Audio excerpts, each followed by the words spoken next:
Presidential candidate of the National Democratic Congress, John Dramani Mahama, has made a significant promise to the women of Ghana, vowing to operationalize the affirmative action bill if he is elected as the president on December the 7th.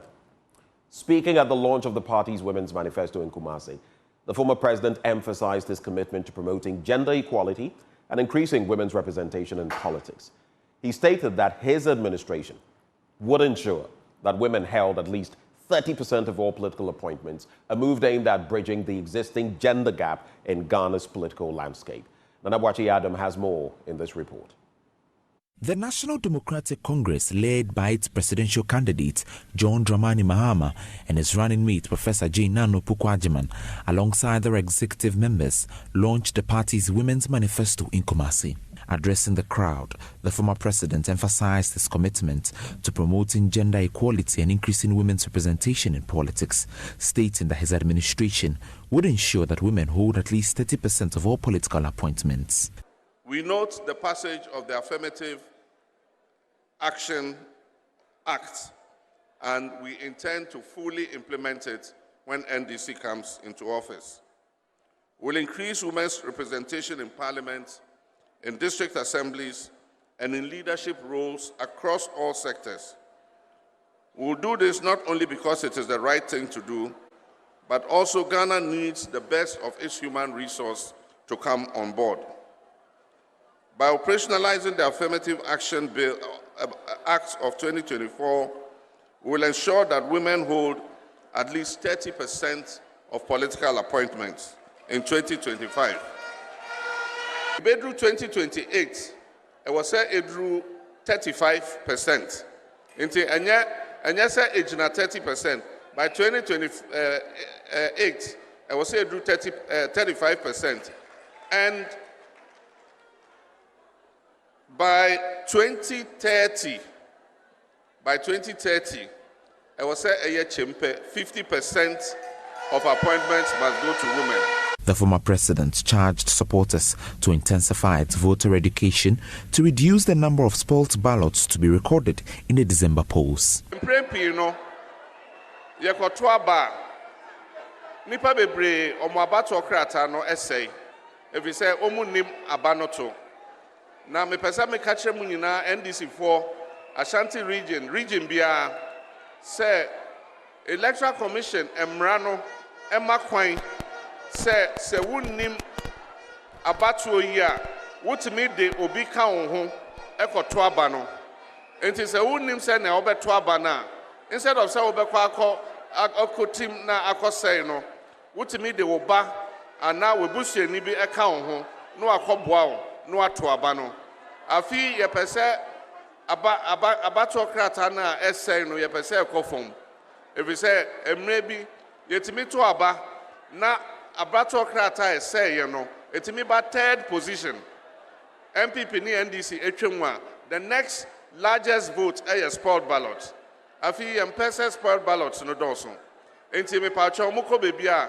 monka kire ye maame mo ene ye nkokora mo ai chese either say the ni enhu ade yi ana bibi ebi obekwa koto aba no asai no onfa ne ba ana ne busuani bi enka ne ho na wutimi ene no kowura ho no akire wo say ne obeto aba no. Vice presidential candidate of the NDC, Professor J. Nano Pukwagyeman, emphasized the need for women representation in politics. To join me in thanking His Excellency John Dramani Mahama because he has respected women, because he's opened the door for us. Our business is to bring in many more women, and our responsibility is to ensure that he made the right decision. Dr. Louisa Hannah Bisiu is women's organizer of the NDC. He says he's going to build market. And look out for the market. The market, remember, the roadside is going to be enhanced. And so there are a lot of things that are going to be done. And you can trust John and Jane, the JJ team, to take us there. For Joy News, Nana Bwachi Dankwa Kumasi. Well, staying with the NDC, the Bono East Regional Chairman of the party, Onas Owusu, has assured that the chaotic scenes which led to the death of two party members during the 2020 Techiman South shooting incident will not be repeated in any part of the region. He made the statement while addressing hundreds of party faithful after a health walk in Techiman organized by the NDC Professionals Forum. Anas Sabit was on the ground and filed this report. The 3-hour walk organized by members of the NDC Professionals Forum in partnership with the Techiman South parliamentary candidates saw hundreds of loyal party faithfuls walking through the principal streets of Techiman to energize the party's base towards the December 7 general elections. MK Erickson is a professional nurse and a member of the Bono East Regional chapter of the NDC Pro Forum. The Pro Forum organization is an organization that encompasses workers across this country. And so Bono East, we have this organization which encompasses nurses, doctors, teachers, and what have you. And so today, we take it upon ourselves to organize this health work in order to reorganize our base working towards 2024 elections.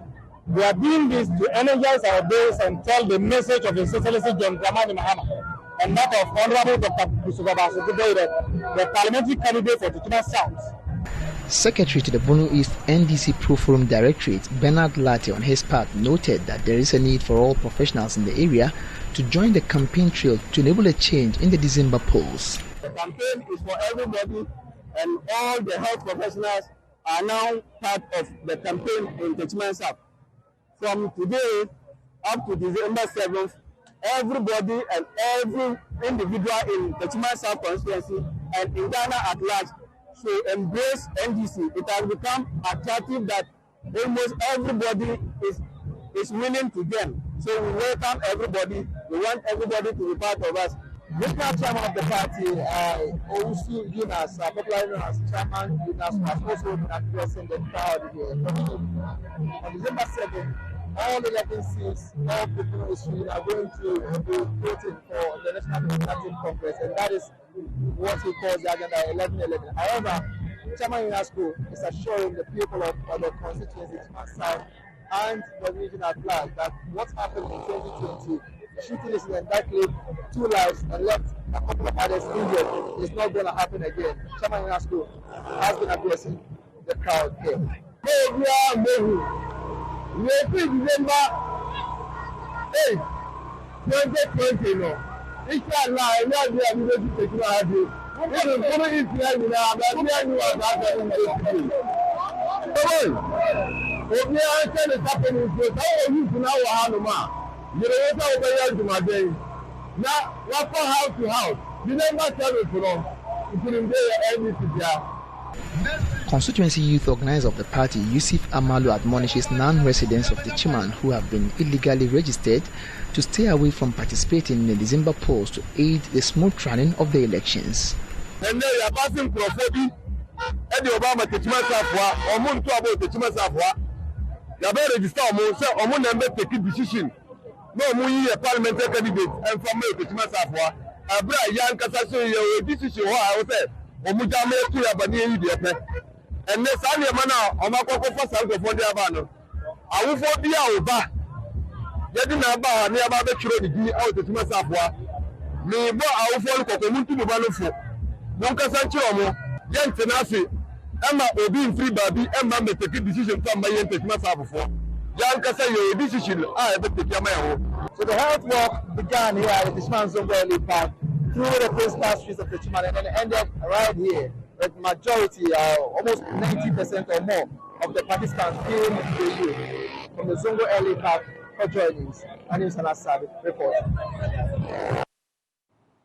Let's talk health now. And for many years, the Congo Community-Based Health Planning and Services Center in the Tempane district of the Upper East region lacked access to water, sanitation, and hygiene facilities, posing significant challenges to both patients and staff. Pregnant women admitted to the center often had to bring water from home or bathe in the open, an uncomfortable and unhygienic situation. However, the healthcare facility has undergone a transformative change following an intervention by WaterAid Ghana and USAID. Here's a report by correspondent Albert Sori. The Congo Community-Based Health Planning and Services CHIPS Center is one of 22 structured healthcare facilities in the Tempane district of the Upper East region. On average, the facility attends to 50 clients daily, mostly women and children. However, This CHIPS center was without water, sanitation and hygiene wash facilities for many years. This created a situation where people often had to bring water from home for their relatives on admission to the facility. It also provided no privacy for the women anytime they needed to clean themselves and change their clothes. Godfred Tay Anyogbo, the nurse in charge, recounted the difficulties faced by the staff who also had to fetch water from outside the facility for daily operations. At the initial stage when there wasn't water, it's difficult processing our instrument and doing effective hand washing. You attend to a client and the fact that you have to go through stress to go and fetch water from a distance, you will see that the little water you have, you want to economize it. And for that matter, hand washing is not that effective. When you are in the middle of delivering service and you run out of water, you cannot leave the client to go looking for water. This is done by the staff themselves, so it makes service satisfaction to the customers also very poor. WaterAid Ghana, with funding support from USAID, has now provided the Congo CHIPS Center with water, sanitation, and hygiene facilities. They include a mechanized solar-powered borehole to provide water for the facility all year round, and toilet facilities complete with all accessories. This development has brought immense relief to patients and staff alike. Those days, there was no toilet facility, the bathroom, and the others. When you come, they have to go home, fetch me water, or when I want to go to toilet or free myself, I have to go home and do that. So this, my pregnancy, my confidence is that when I come to deliver, there's toilet facility, bathhouse, water flowing everywhere. The Timpane District Director of Health Services, Eugene Osei Yeboah, noted that the Congo CHIPS Center is the only one among the structured healthcare facilities in Timpane which has wash facilities that meet the World Health Organization standards. He hopes that the government will complement the efforts of organizations like WaterAid Ghana. Mostly when we are constructing health facilities, little attention is given to the wash aspect. I actually don't know the reason why, but it's not emphasized at all. But WaterAid came in to provide us with a standard, WHO standard of a wash facility. Now we hope that the impact will be felt across the service provision spectrum, where there is a reduction in infections due to shortage of water or poor hygiene. In addition to the wash facilities provided for the Congo CHIPS Center, a community mechanized water system has also been provided. For Joy News, Albert Sori, Congo, Timpane District.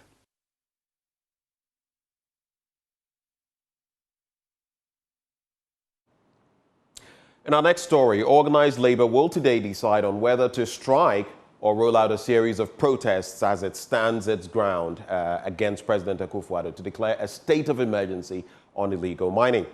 The ad hoc committee, led by the National Security Minister, met organized labor last 2 weeks, but has since failed to give them feedback or get back to them on their decision to call off their action. This comes in the wake of the group's deadline to government, which expires today.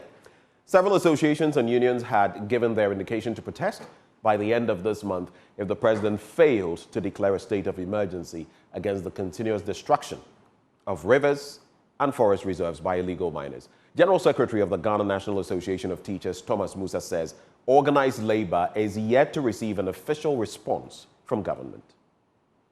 As of now, we have not heard anything from government. So all the issues stand safe.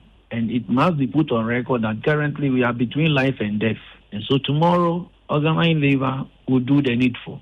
So that means your planned protest, as indicated, is definitely going on, as you have just said, right? All the cards are on the table, and we will decide which one to fire tomorrow, and we'll do the same tomorrow. What if you hear from government before the close of day today? Does it mean it's just going, they'll strike? Oh, it's fine. Once the demands are clear. Number one, state of emergency. Number two, revoke the LI, mandating people to go to the forest reserve to mine and all that. Number three, as for the creation of the special court, we know that it will take some time, but the processes must be set in motion. Then the other one, the police and the military should be equipped, be given the free hand to operate, and finally place a total ban on mining, whether illegal or illegal. Place total ban on it. Let our rivers and our water bodies rest, and let us streamline all the activities of mining in Ghana. Then we take it out from there. These are the demands, and we stand by them as of today. In clear terms, what exactly are your proposals? What are you saying that you do tomorrow? Because you're saying that you do the needful. What exactly does that mean? All the options are on the table. Including? We have the issue of strike, we have the issue of demonstration, and all the other related constitutional rights provided for us. And we will decide which one to deploy tomorrow, my sister. All right, so what are the consequences for the country if government fails to act on that illegal mining issue? Because you're saying you have two options for tomorrow. Oh, already we are facing an existential threat. And that is why we are asking His Excellency the President that under Article 31, that when the lives of the people are threatened, the Constitution allows the President to declare a state of emergency. And aside that one, President Akufo-Addo was this weekend reminded of the call to declare a state of emergency by the president of the Ghana Journalists Association, Albert Jumfuo, but he is yet to state his position on the issue. We are aware that some time ago, Mr. President, the father of the nation, made a firm vow to stop galamsey. But regrettably, that promise has not been fulfilled, Mr. President. You are barely 3 months until the end of the administration, and we are hopeful that you will deal with the situation before you leave office. We still maintain that a state of emergency must be declared over our water bodies, and all planned and active mining concessions overlapping with river buffers should be abrogated, and all mining activities within 100 meters buffer of all rivers and streams should be halted with immediate effect.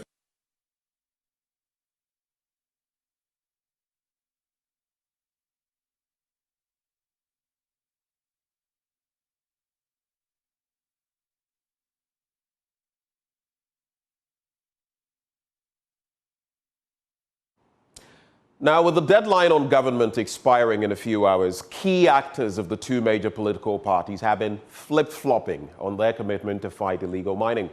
Let's first take a listen to NPP MP for Efidiase Asokore in the Ashanti region and chairman of Parliament's Health Committee, Dr. Nayao Efrie, who says the NPP government will not take any action to stop the illegal mining menace, as it will affect the party's electoral fortunes.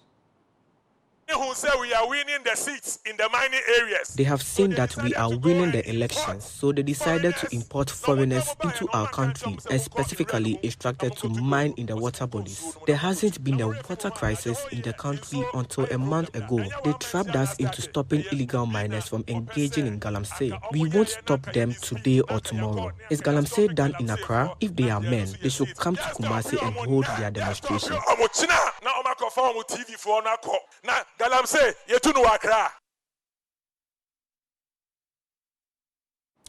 Now, here is the NDC's running mate, Jane Opoku-Agyeman, promising the people of Amemfi Central that a future NDC government would offer them training and guidance on ways to undertake galamsey activities without causing destruction to water bodies. If you have a government who collapses jobs without creating any, what do you expect the young people to do? We have good news for you. Just like how galamsey is done in other countries without causing destruction to their water bodies, we will train you to partake in galamsey activities in that same way. It's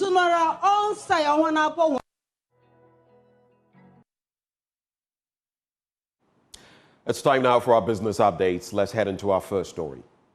The lack of sufficient collateral and well-structured business plans are significant barriers to securing banking financing.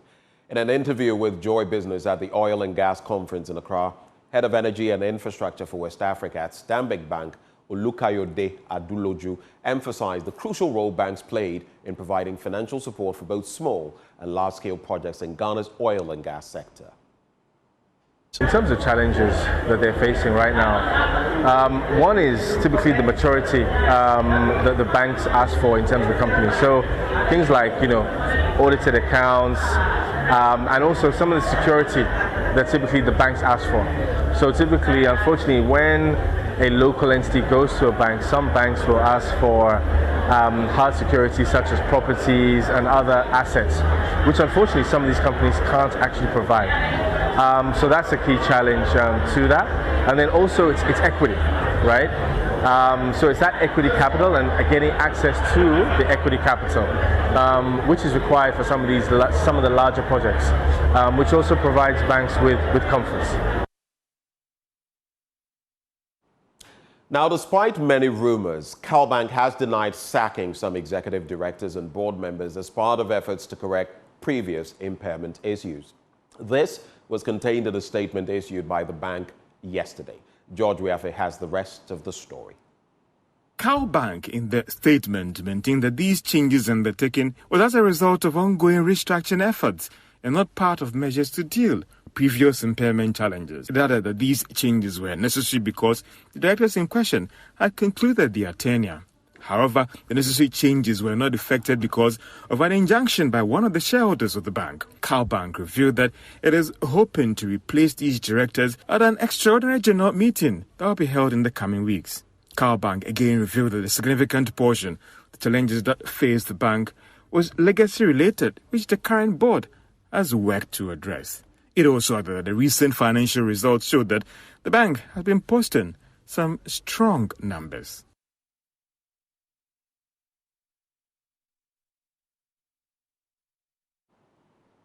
Well, that's it for the business updates and, of course, for the news as well. But you know what to expect. We're serving you the news review next. Energy analyst Kojo Poku joins the conversation. And financial analyst Wisdom Dugbe also joins the conversation. And you know that when we get into our big stories, it's Pink October. We'll be having a crucial conversation on that beat today. And on the back of that crucial IPAC meeting of political parties with the Electoral Commission, we'll bring you the scoop on that as well. Stay with us. The news review is up next.